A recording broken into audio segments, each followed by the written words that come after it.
চিনির পরিমাণও খুব কম ছিল, কারণ তালটা অসম্ভব মিষ্টি, সে কারণে চিনির পরিমাণও কম ছিল।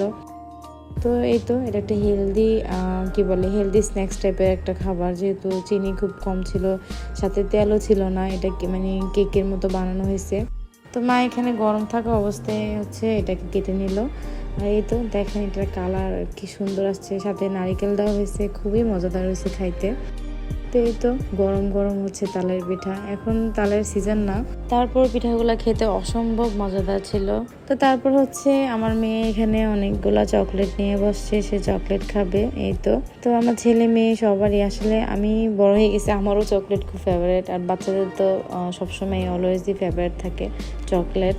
তো ওরা এখানে চকলেট নিয়ে বসছে চকলেট খাওয়ার জন্য। এই তো আজকের দিনটা এই পর্যন্তই। সবাই ভালো থাকবেন, আমাদের জন্য দোয়া করবেন। ভিডিওটি ভালো লাগলে অবশ্যই লাইক দেবেন, ভালো না লাগলে পাশে থাকবেন। আল্লাহ হাফেজ।